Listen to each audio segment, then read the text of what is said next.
EP ที่2นี้เราจะพาไปเปิดโลกอีกใบแห่งดินแดนทะเลทรายซาฮาราในประเทศโมร็อกโกครับไปดูความสวยงามของดาวยามค่ำคืนและยังเที่ยวเมืองต่างๆอีกเพียบเลยทั้งอีเฟรนเออร์ฟูดวอซาเซตและเมอร์ซูกาไปออกผจญภัยด้วยกันกับผมเซมเที่ยวสุดตัวครับ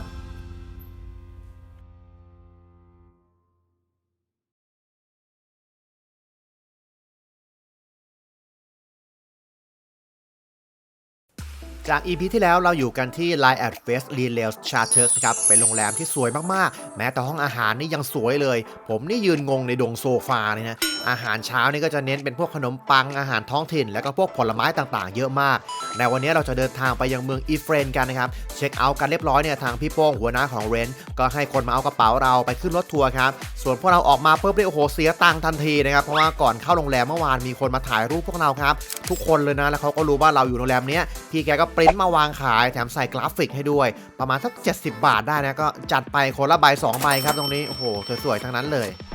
โอเคนะครับผมหลังจากที่กินข้าวกันเสร็จนะครับอิ่มเรียบร้อยนะครับก็เดี๋ยวจะเดินทางไปเที่ยวกันต่อนะครับเป็นเมืองอีเฟรนนะครับจากภูมิประเทศที่แห้งแล้งนะเดี๋ยวก็จะเริ่มแบบมีป่ามีความเขียวๆขึ้นมานะเพราะว่าที่นี่ก็อยู่ที่ราบสูงขึ้นไปแบบประมาณ 2,000 กิโลเมตรนะฮะเฮ้ยไม่ใช่2,000 เมตรนะครับโอเคเดี๋ยวเราไปเที่ยวกันต่อครับไปตื่นยังตื่นแล้วก็ตื่นลงมาถ่ายรูปเมื่อเช้าไหมคะเต้เอารูปเมื่อเช้ามาดูมั้งสิไม่ใช่จะดูกล้องใหญ่กล้องเล็กไม่สวยเลยครับผมตอนนี้เราก็อยู่ที่เมืองอีเฟรนนะครับที่นี่ก็เป็นเมืองแบบเมืองตากอากาศนะครับจะเห็นว่าด้านหลังของผมข้างๆบรรยากาศรอบๆเนี่ยก็จะมีความคล้ายยุโรปมากนะเขาบอกว่าเป็นเมืองที่มีความคล้ายยุโรปมากที่สุดแห่งหนึ่งนะครับของโมร็อกโกนะครับบ้านเมืองก็จะเป็นแบบจั่วแหลมๆขึ้นไปด้านบนแบบนี่ด้านหลังผมแบบนี้นะโอ้สวยงามมากๆแล้วตอนนี้เราก็มาแวะกินคาเฟ่กันนะครับก็เป็นอีกโปรแกรมหนึ่งที่ทางพี่โป้งนะทางเรนเขาจัดมาให้นะครับก็เพิ่มขึ้นมาเพราะว่าอยากจะให้มาลองชิมกาแฟอยากให้มากินคาเฟ่กันที่นี่นะครับที่สำคัญที่สุดพี่แกเลี้ยงด้วยนะครับโอ้โหอันนี้ก็คือชอบมากๆนะฮะสวัสดีครับคุณนายอาหารที่คุณนายสั่งได้แล้วครับทานให้อร่อยนะครับโค้งครั้งที่1เพื่อความเคารพโค้งครั้งที่2แอบกินโอ้ยรู้ว่ามุกเราเฉยนะเมืองอีเฟรนเนี่ยก็เป็นเมืองตากอากาศนะครับในอดีตฝรั่งเศสเนี่ยได้มาสร้างขึ้นช่วงคศ1930ฉายาเมืองนี้คือเจนีวาแห่งโมร็อกโกเลยจะผ่านชมเส้นทางเทือกเขาแอตลาสสองข้างทางเนี่ยเปลี่ยนสภาพจากความแห้งแล้งเนี่ยเริ่มมาเป็นป่าไม้นะพี่โป้งนี่ก็บรรยายให้ความรู้เราไปเรื่อยๆนะครับส่วนมิ้นนะฮะโอ้โหพยักหน้าเข้าใจเป็นระยะนะครับเราพักกินข้าวกลางวันที่เมืองมิเดลชื่อร้านคัชบาร์ทัดดัสเรสตอรองนะครับที่นี่เราจะได้ลองอาหารท้องถิ่นของเขาด้วยนะก็คือเนื้ออูฐนะครับโอ้โหนี่เลยฮะก่อนไปอยู่บนหลังอูฐนี่ลองให้อูฐอยู่ในท้องเราก่อนรสชาติเหมือนเนื้อวัวเลยอ๋อเหรอดีนะเขาบอกว่าเหมือนเมื่อวานที่เคี่ยว15 ชั่วโมงเด็กบอกอร่อยอ๋อเหรอแนะนำนะคะมาโมร็อกโกทานเนื้ออูฐค่ะใครที่ทานเนื้อวัวเหมือนกันเลยมีมันแทรกด้วยโอ้ถือว่ากินได้แล้วก็อร่อยเลยนะครับส่วนเมนคอร์สนี่ก็จะเป็นปลานะของหวานก็จะเป็นเหมือนคัสตาร์ดอิ่มอร่อยครับมื้อนี้พี่โป้บอกว่าที่นี่ก็จะเป็นเหมือนแบบจุดพักของกองทัพคาราวานต่างๆนะที่เมื่อก่อนเขาก็จะใช้นี่นะเป็นเหมือนดินอัดเข้าไปนะครับจะเห็นเป็นศิลปะของเขาที่เขาอยากจะอนุรักษ์ไว้นะแม้ว่าตอนนี้จะใช้หินใช้ปูนได้แล้วนะแต่เขาก็อยากจะอนุรักษ์ตรงดินที่เป็นอัดแบบนี้เข้าไว้นะเพื่อให้ได้แบบ traditional ดูแบบเวลามาแล้วก็จะได้กลิ่นอายของอารยธรรมโบราณอยู่ครับจากนั้นเราเดินทางกันไปต่อยาวๆครับเข้าเขตทะเลทรายซาฮาราสู่เมืองเออร์ฟูสแถวๆนี้ก็จะเริ่มเป็นหน้าผาหินนะครับมีแบบเสียวๆเล็กน้อยตามโค้งต่างๆนะแล้วก็สวยงามมากๆนะครับไดเวอร์ของเรานี่คือช่ำชองเส้นทางนะครับแกขับแบบชิลๆเลยเรามีจอดรถบางจุดนะครับเพื่อถ่ายรูปแล้วก็เข้าห้องน้ำบางครั้งนะฮะโดยเฉพาะจุดนี้นะเป็นเหมือนโอเอซิสในทะเลทรายเลยนะครับเกิดมาก็เพิ่งเคยเจอนะโอเอซิสปกติเคยเจอแต่ในการ์ตูนนะครับอันนี้โหมุมนี้ครับโหสวยมากเลยนะครับด้านหลังก็เป็นภูเขานะแล้วก็มีเหมือนเป็นแบบพุ่มไม้เตี้ยนะอยู่ตรงกลางก็เป็นภูเขาพวกหินทรายต่างๆโอ้สวยมากนะครับมุมนี้ก็เลยแวะถ่ายรูปกันเล็กน้อยนะแล้วก็ถนนก็สวยนะไม่ค่อยมีรถผ่านมานะครับแถวนี้เหมือนแบบมันลอยอยู่บนภูเขาเลยอะเส้นแต่ละเส้นที่วิ่งขับผ่านกันมาเมื่อกี้นะอันตรายเหมือนกันแต่ว่าคนขับก็เซฟตี้ดีครับคนแถวนี้นะครับก็จะเป็นแบบเกษตรเป็นพวกชาวนาที่จะทำเกี่ยวกับพวก มะกอกเกี่ยวกับพวกน้ำมันโอลีฟอะไรต่างๆนะครับพวกชาวนาพวกนี้นะครับก็จะไม่ชอบพิษบูนะครับก็เคยได้ยินเพลงร้องว่าแต่สุดท้ายชาวนาผู้ชายใจดีด้วยความที่เขาไว้ใจน่าเสียดายกับต้องตายด้วยพิษบูมันต้องได้ยิ้มบ้างเวลาเข้าห้องน้ำที่นี่นะครับก็เสียตังค์ทุกครั้งเลยนะครับสำหรับใครที่มาเองนะก็ไม่มีห้องน้ำฟรีที่นี่ครับก็ต้องเสียตังค์หมดเลยแต่ว่าถ้ามากับทัวร์นะครับเขาก็จะจัดการจ่ายเงินให้เรียบร้อยเลยนะครับถ้าเราเข้าไปโดยที่ไม่ได้จ่ายเงินเขาก็จะแบบเฮ้ย bro มาจ่ายตังค์ด้วย bro เก็บทุกดอกแล้วบอกพี่ชายนะครับอายุเลี้ยงไอศครีมด้วย โอ้โหไกด์ท้องถิ่นที่นี่นะครับเลี้ยงไอติมด้วย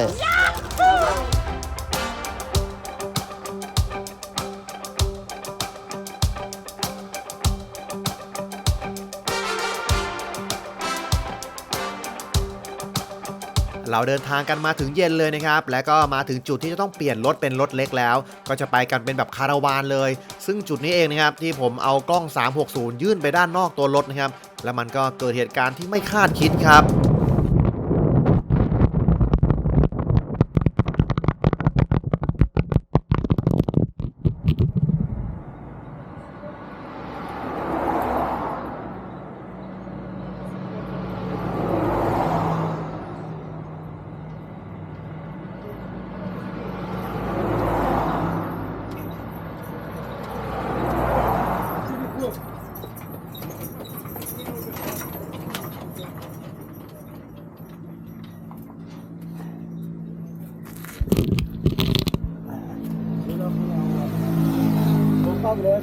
اي ما نعرف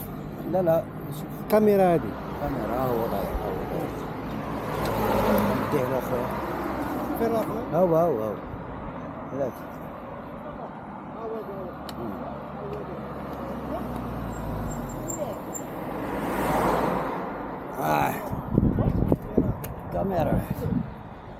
كاميرا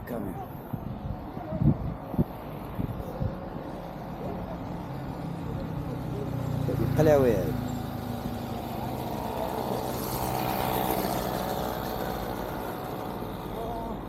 thank you so much thank you so much thank you so much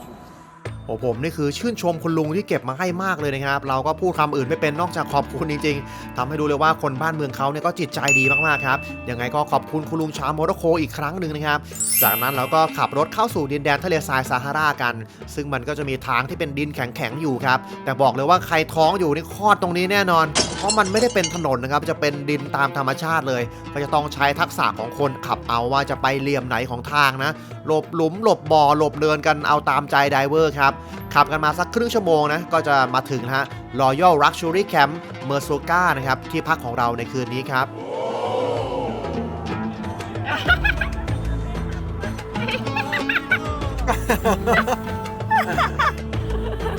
เดี๋ยวจะไปเจอกันไม่เป็นทางอย่างนี้นะได้อยู่นะ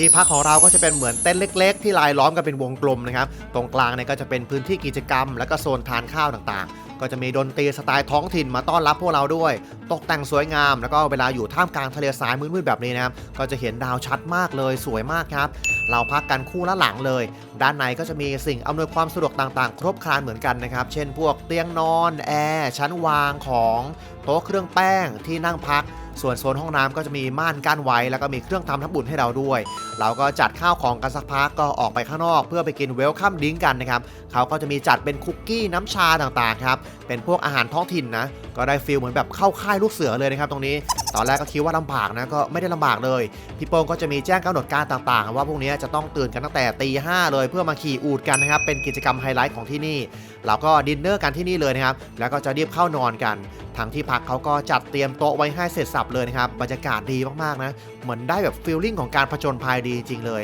แล้วก็กินอาหารท้องถิ่นของเขานะครับนี่นะฮะอินทผลัมนะครับแล้วก็ตามมาด้วยพวกซุปต่างๆนะครับดูคนเสิร์ฟเนี่ยโอ้โหแต่งตัวนี่เต็มยศเลยมีพวกสลัดนะครับแล้วก็มีพวกไก่ทอดแล้วก็มีสเต็กด้วยตบท้ายด้วยผลไม้นะครับโอ้โหกลางทะเลทรายได้แบบนี้ก็คือว่าสุดยอดแล้วครับกินข้าวแล้วก็อาบน้ำเสร็จเรียบร้อยนะครับตอนนี้ก็จะนอนแล้วแต่ว่านะครับ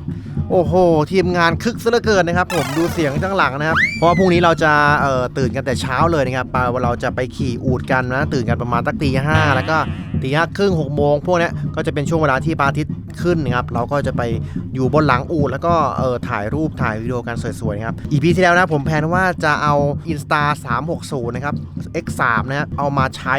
เพื่อที่จะเอามาทดแทนโดรนนะครับแต่ปรากฏว่าวันนี้เปิดกระจกแล้วก็ชูนไปปรากฏว่าเหมือนจะโดนลมตีอ่ะแบบลมก็ตีเกลียวอ่ะทำให้กล้องเนี่ยหล่นลงมานะครับในขณะที่รถกำลังวิ่งอยู่ตัวกล้องนะครับก็ยังเปิดได้อยู่นะแต่ว่าแบบว่าตรงหน้าจอเลนส์อ่ะมันจะแบบมีรอยอยู่นิดนึงนั่นแหละแต่ว่ามันก็มีผลต่อรูปภาพเหมือนกันนะครับทั้งหน้าแล้วก็หลังเลยทั้ง2 อันเลยนะครับก็เป็นรอยหมดเลยนะครับแล้วก็มีขอบข้างก็ถลอกนิดนึงนะนี่ก็จากซูมคาเมล่านะครับแต่ไม่วายโฆษณาให้เขาเล็กน้อยนะครับโอ้โหหล่นลงมารู้สึกแบบเฟลมากเสียใจมากกล้องตัวนี้ก็น่าจะต้องเอาไปซ่อมนะครับคงไม่ได้เอามาใช้บินโดรนพรุ่งนี้ไงกะว่าจะลองทำซะหน่อยแต่ก็ไม่เป็นไรตามเกิด เดี๋ยวพรุ่งนี้ตี 5 ครึ่งนะครับเราก็จะเริ่มสแตนบายไปขี่อูฐกันครับแต่คืนนี้จะได้นอนไหมก่อนนะครับ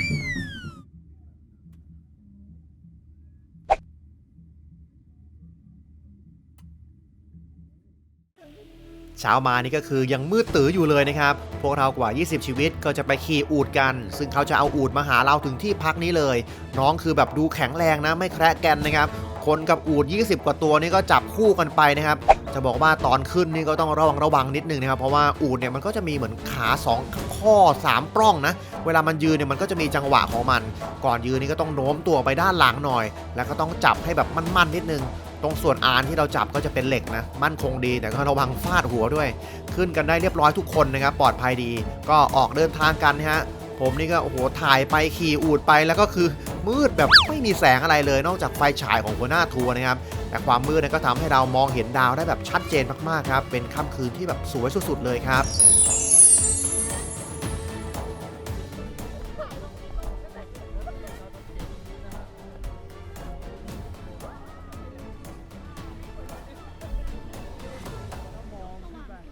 เนี่ยครับดาวลูกไก่อยู่ตรงนี้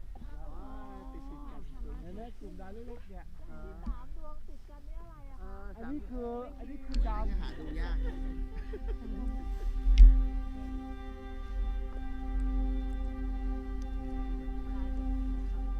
ใช่เต็มเลยไม่ได้ใส่รองเท้าเหรอจริงนะโชคดีเราใส่สูงรองเท้าสูงมาตอนนี้เป็นเวลา6 โมง 36 นาทีนะครับพระอาทิตย์เนี่ยจะขึ้นประมาณสัก7 โมง 15นะครับแต่ว่าเขาบอกว่าความสวยงามของพระอาทิตย์เนี่ยไม่ได้อยู่ที่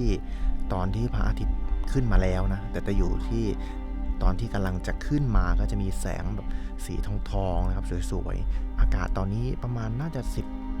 ประมาณเลขตัวเดียวหรือ10 กว่าคือกำลังเย็นสบายนะนี่ใส่เสื้อแบบพรมตัวเดียวก็ได้แล้วนะครับทุกคนก็กำลังรอพระอาทิตย์ขึ้นนะครับโอ้โหแต่ตอนกลางคืนที่เดินมานี่นะประมาณตี 5 ครึ่ง 6 โมงก็คือแบบโอ้ดาวสวยมากนะครับแต่ว่าน่าเสียดายที่คือมือหนึ่งก็ถือไออานของอูฐอยู่นะครับแล้วก็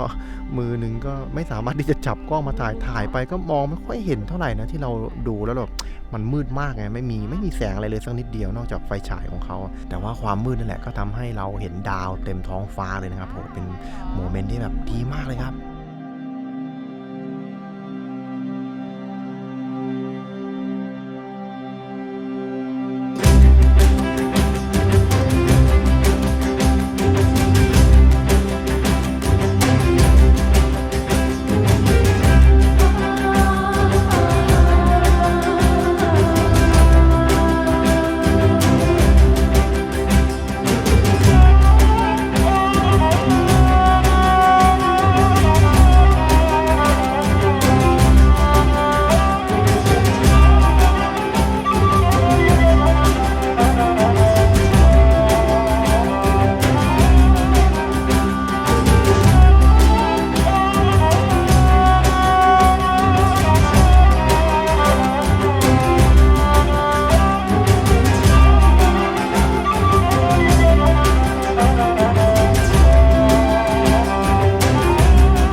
ที่บินกิมบอลเล่นสักพักหนึ่งนะครับ ไม้ยาวๆนะครับของ360หายไปไหนไม่รู้ใส่กระเป๋าเล็กๆอันไว้ไงมันก็เลยอาจจะแบบหัวทิ่มออกมาแล้วก็หล่นกระทรายไม่มีเสียงหายปุ๊บไปเลยเดินมาไกลแล้วเดินจนหลงไปหมดแล้วตอนนี้ยังหาไม่เจอนะครับถอดใจแล้วโอ้ยเข้าใจความรู้สึกของคนที่กำลังหลงอยู่ในทะเลทรายไม่เจอเลยไม่มี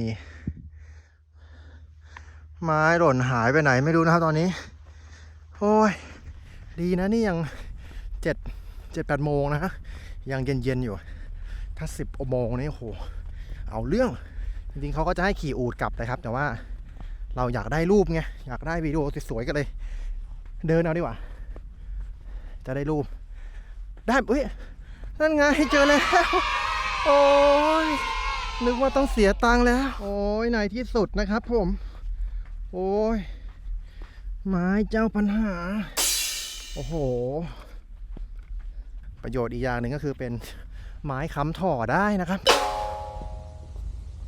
ตอนนี้นะครับเดินไปเดินมานะฮะแมงวันเริ่มตอมแล้วนะครับมันเริ่มจะรู้แล้วว่าเราจะกำลังจะเปื่อยแล้วนะฮะตอนนี้ที่เรากำลังใช้กล้อง360นะครับเราจะเห็นรอบๆสวยงามมากครับแล้วก็ไม่เห็นไม้ด้วยนะครับจริงๆผมถือมือซ้ายอยู่นะถือไม้มือซ้ายแต่ว่ามองไม่เห็นไม้เลยนะเป็นกล้องแบบสารพัดประโยชน์นะครับถึงแม้ว่าจะเลนส์เป็นรอยนะครับก็อาจจะมองเห็นภาพอยู่บ้างเนาะโอเคในสุดเราก็มาถึงที่พักของเราแล้วรอดตายแล้วนะครับผมโอ้ด้านหลังนะครับเป็นที่พักของเราแล้วนะครับโอ้โหนี่นะครับหลังจากที่ไม่เห็นผมประมาณสัก20 นาทีนะครับด้วยความเป็นห่วงนะครับนางเลยถ่ายรูปเล่นอยู่ตรงนี้นะครับ Asmone, buon camera.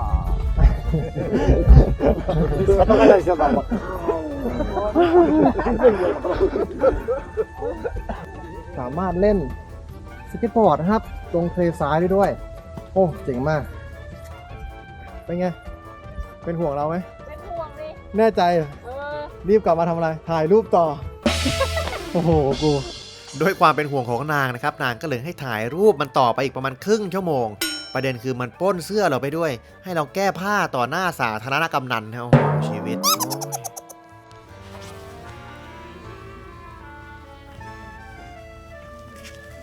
Good.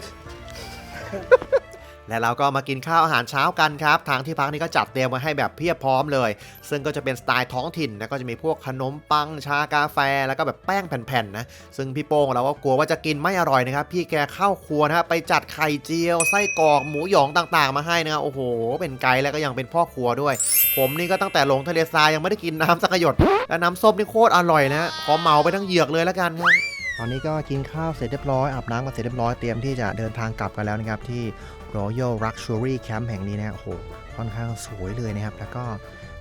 อาจจะไม่ได้แบบว่าโอ้โห5 ดาวถึงเหมือนแบบในเมืองนะแต่ก็เป็นแบบ Luxury Camp ในระดับชนบทมีอาบน้ำร้อนเตียงนอนนุ่มก็มีสิ่งอำนวยความสะดวกต่างๆครบครันอยู่เหมือนกันนะครับแล้วก็ไฮไลท์ก็คือว่าได้ภาพสวยๆนะครับตอนขี่อูฐนะแล้วก็ได้มาสัมผัสประสบการณ์กับทะเลทรายซาฮารานะครับโอ้โหครั้งหนึ่งอะไรอีกแล้วอะครับอะไรขอบคุณครับพี่ใจขอบคุณครับนี่ ลืมกิมบอลแล้วนะครับผมตอนนี้ที่สำคัญคือว่าได้ภาพสวยๆนะที่ครั้งหนึ่งในชีวิตแบบมันคงไม่มีโอกาสได้มาแบบนอนพักซาฮารากลางทะเลทรายแบบนี้แล้วก็ได้บรรยากาศสวยๆชมพระอาทิตย์ขึ้นแบบนี้เป็นแบบโมเมนต์ที่แบบพิเศษมากๆเลยนะครับอากาศที่นี่นะก็ใส่เสื้อตัวเดียวแขนยาวก็น่าจะอยู่แล้วนะครับตอนนี้ก็ประมาณสัก9 โมงแล้วนะครับก็จะเริ่มร้อนขึ้นมานิดนึงแต่ว่าก็ยังมีความเย็นๆน่าจะประมาณ10 กว่าองศาเหมือนกันแต่ถ้าสายมากกว่านี้ก็น่าจะไม่ค่อยไหวแล้วโอเคเราก็จะเดินทางกันต่อไปถือว่าโชคดีมากที่ฟ้าเปิดนะทำให้เราได้ภาพได้เห็นดาวต่างๆโหแบบถือว่าเป็นไฮไลท์สำคัญในการมากับทริปของเรนท์เลยนะครับ เวลามาทะเลทรายบางทีก็มีลมแรงๆนะก็จะพัดเอาฝุ่นเอาทรายมาด้วยทางทัวร์เรนเขาก็จะมีแจกเสื้อด้วยนะครับเป็นเสื้อกันลมกันฝุ่นต่างๆสีขาวกับสีดำคือแบบใส่ใจดีจริงๆเลยลากันแล้วกับทะเลทรายซาฮารานะครับอยู่ได้เฉพาะตอนเย็นกับตอนเช้าตอนกลางวันขอหนีก่อนดีกว่าน้องอูดนี่คือร่างกายแกถึกทนแข็งแรงดีจริงๆนะครับเสื้อผ้าก็ไม่มีนะแต่ว่าโอ้โหดูทนร้อนทนหนาวได้เก่งมากๆครับและเราก็จะไปยังจุดเที่ยวอีกจุดหนึ่งนะครับซึ่งเป็นจุดที่ขายของที่ระลึกด้วยเขาว่ากันว่าในอดีตหลายร้อยล้านปีเนี่ยทะเลทรายซาฮาราก็คือทะเลนี่แหละครับแล้วก็มักจะขุดเจอซากฟอสซิลต่างๆชิ้นเล็กบ้างชิ้นใหญ่บ้างแล้วแต่ว่าดวงคนขุดนะฮะลวดลายนี่ก็จะแตกต่างกันออกไปและแน่นอนว่ามีทั้งของปลอมของจริงปะปนกันไปนะครับซึ่งบางคนเนี่ยก็จะไม่แนะนำให้ซื้อนะเพราะว่าเหมือนแบบสนับสนุนให้เขาไปขุดกันมาขายแต่ก็จะมีพวกของประดับตกแต่งเล็กๆน้อยๆอันเนี้ยน่ารักดีซื้อเป็นที่ระลึกก็ดีเหมือนกันนะครับคนอื่นเจอฟอสซิลกันไปนะครับส่วนมิ้นนะครับโอ้โหนางเจอฟอสซิลแมวด้วยนะครับยังมีชีวิตอยู่ด้วยนะครับลองดูนะฮะโอ้โหโอเคนะครับผมตอนนี้หลังจากที่ทุกคนเขากำลังเลือกดูถ้วยชามกระมังไหต่างๆนะครับผมเราก็มาเทสไมค์กันนะครับนี่วันนี้ทริปนี้นะครับผมเดินทางมากับไมค์โคมิก้านะครับเป็นไมค์ช็อตกันที่เป็นไวเลสในตัวนะครับเป็นแบบ2 in 1เลยนะครับซึ่งเวลาใช้งานก็คือแค่ติดตั้งเข้าไปตรงฮอตชูนะครับของกล้องของผมนะครับอันนี้ก็ใช้ Sony A7S3 นะครับแล้วก็เสียบสายสีส้มเข้าไปนะครับโหส้มเดียวกับ Sony เลยนะครับเวลาติดลงมาแล้วดูเท่มากๆหลังจากนั้นเวลาเราเปิดเครื่องนะครับเขาก็จะเปิดติดขึ้นมาเองโดยอัตโนมัติเลยนะครับและไมค์ตัวนี้นะครับนอกจากจะเป็นไมค์ช็อตกันแล้วก็คือเป็นไวเลสแบบถืออย่างเงี้ยไร้สายได้ด้วยนะครับมันจะมีตัวไวเลสตัวหนึ่งนะครับที่สามารถใส่กับฮอตชูได้แล้วก็เวลาที่เราถอดตัวช็อตกันแบบนี้ออกไปคุยที่อื่นลองดูเดินไปไกลๆนะครับแล้วก็ลองเทสเสียงไปเรื่อยๆนะครับลองดูคุณภาพของเสียงนะครับถือว่าเป็นไมค์2 in 1นะครับที่สารพัดประโยชน์มากครับตรงหน้าจอก็จะมี LCD บอกด้วยนะว่าเกณฑ์ของเสียงเนี่ยเป็นประมาณไหนนะครับทำให้เราสามารถมอนิเตอร์เรียบร้อยนะครับตอนนี้นะครับผมเรียบร้อยทำให้เรานะครับสามารถมอนิเตอร์ได้เลยนะครับว่าตอนนี้เสียงของเราเป็นยังไงบ้างครับใส่แล้วคุ้นๆโอเคนะครับผมตอนนี้นะฮะเรามาอยู่กันที่กลางถนนของโมร็อกโกเลยนะครับผมด้านหลังของผมนี่คือมีถนนแล้วก็มีรถวิ่งอยู่เต็มไปหมดนะครับนี่ก็จะได้ยินเสียงแบบประมาณเป็นยังไงเดี๋ยวต้องลองฟังเสียงดูนะแต่ผมว่าเก็บเสียงได้ค่อนข้างดีเลยนะครับเดี๋ยวเราจะมาลองเปิดโหมดนะครับเปิดโหมดที่เป็นแบบโลคัทเสียงต่างๆของเขาดูนะครับเริ่มต้นที่75นะครับตอนนี้ก็เป็นโหมดแบบ75นะครับโหมดเป็นแบบเลข75นะครับที่จะลดเสียงรบกวนนะครับต่อไปนะครับเดี๋ยวจะลองทดสอบเป็นแบบปรับเสียง150ดูนะครับอันนี้ก็เป็นโหมดแบบ150นะครับเสียงรบกวนต่างๆก็น่าจะค่อนข้างลดน้อยลงไปพอสมควรนี่โอ้โหตอนนี้เหมือนแบบผู้ประกาศข่าวตรงตาลีบันยังไงไม่รู้นะตอนนี้ความรู้สึกนะครับผมตอนนี้และเสียงสุดท้ายก็จะเป็น High Frequency นะครับเดี๋ยวลองดูว่าจะเป็นยังไงนะครับผม1 2 3ปั๊บอันนี้ก็เป็นโหมดเสียงสุดท้ายนะครับที่จะเป็นลดเสียงรบกวนนะครับสวยงามแล้วก็ไมค์ก็สามารถที่จะเวลาเราไปสัมภาษณ์ใครแบบนี้ก็สามารถยื่นไปได้เลยอย่างเงี้ยสะดวกมากๆครับแวะเข้าปั๊มนะครับโอ้โหขนาดปั๊มยังมีมุมสวยๆเลยนะครับตรงนี้เป็นแบบเลขาคณิตเนี่ยให้มินไปอยู่ตรงนี้มินหยับซ้ายนิดนึงขวาถอยหลังไป59โอเคถ่ายรูปเลยครับผม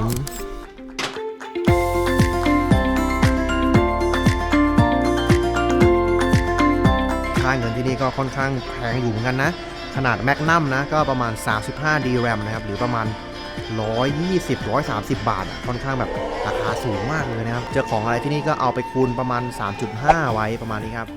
อย่างขนมห่อใหญ่แบบนี้นะก็ประมาณ90 บาทนะครับโค้กขวดหนึ่งนี่50 บาทเลยพิงเกิลนี่ก็ล่อไป200เลยนะครับแล้วก็ถ้าไม่ได้ซื้ออะไรก็รอขนมฟรีจากพี่โป้งอีกแล้วนะครับโอ้โหแกแจกบ่อยเหลือเกินเราเดินทางไปกันต่อที่เมืองติงเกอร์นะครับมากินข้าวกลางวันที่ร้านเชสมิเชลรีสอร์ทนะฮะเรื่องอาหารเนี่ยจริงๆหลายคนเตือนผมก่อนมานะครับว่าโมร็อกโกเนี่ยโอ้โหอาหารกินแทบไม่ได้เลยเวลากินไม่ได้เนี่ยก็จะเที่ยวไม่สนุกเลยครับแต่ว่ามากับเลนนะผมว่าเขาเซอร์เวย์อาหารมาดีเลยไม่ได้มีมื้อไหนที่แบบกินไม่ได้แล้วก็แถมส่วนใหญ่ก็จะอร่อยด้วยนะครับและมื้อนี้นะฮะโอ้โหใส่ใจขนาดให้กล้วยดิบนะครับโอ้โหเอาไปกินต่ออีก3 วันข้างหน้า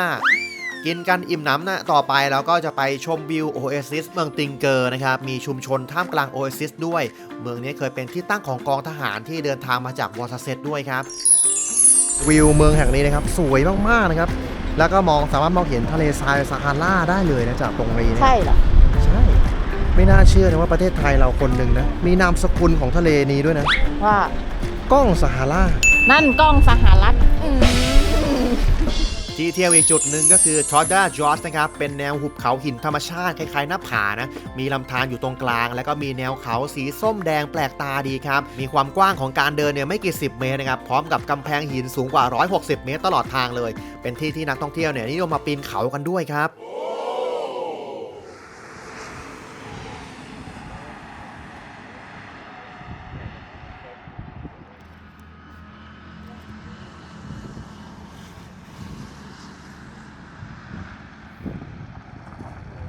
ถึงแม้ว่าจะเป็นเส้นทาง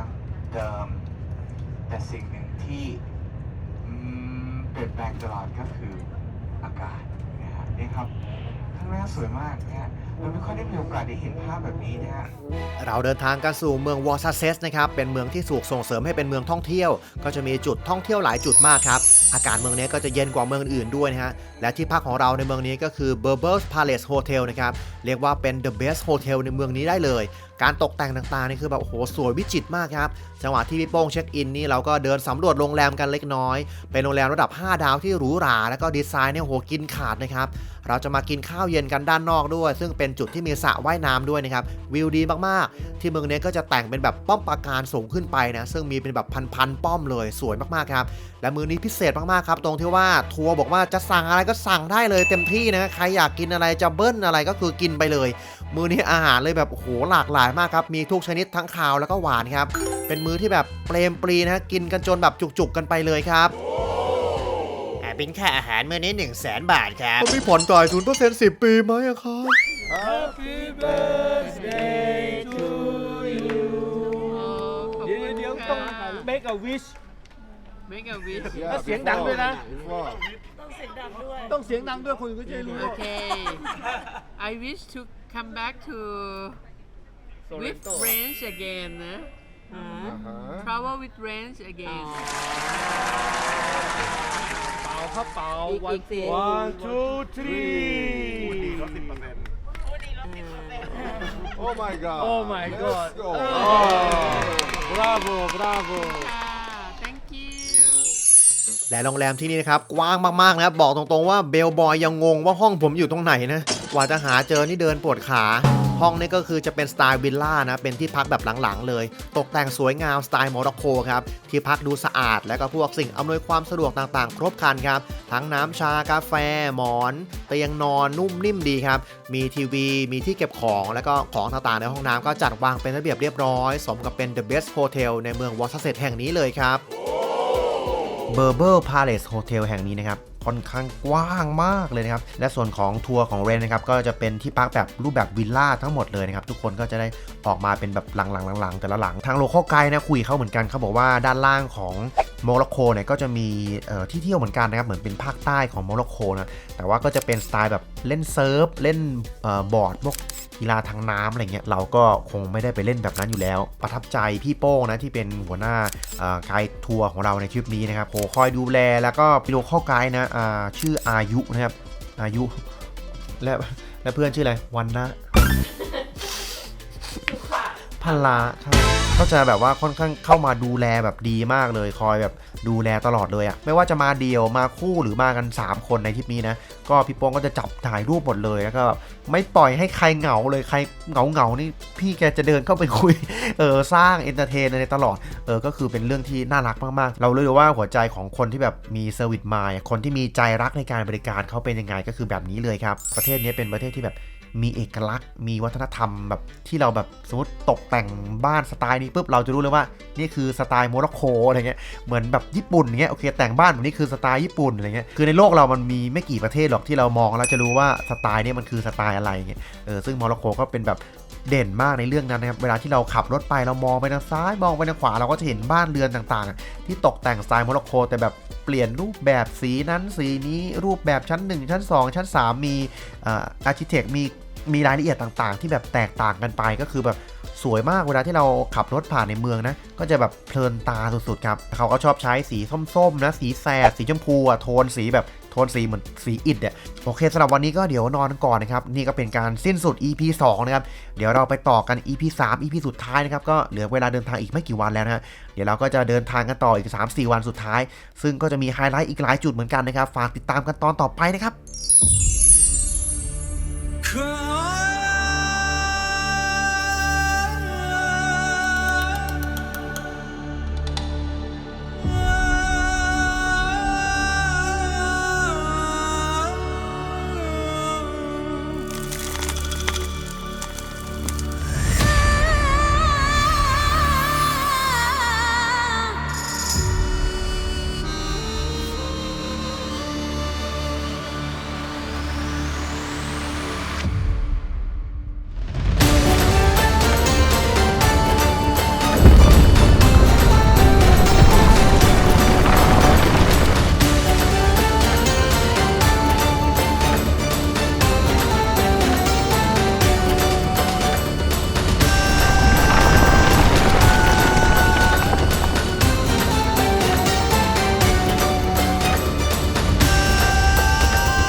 EP สุดท้ายมีจุดน่าเที่ยวอีกเยอะมากครับเราจะไปเมืองไอเบนฮาดู เมืองมาราเกสแอลชาดิดาและปิดท้ายทริปสุดประทับใจกันที่เมืองคาซาบลังกาฝากติดตามกันกับ EP สุดท้ายแห่งโมร็อกโกกับผมเซมเที่ยวสุดตัวครับ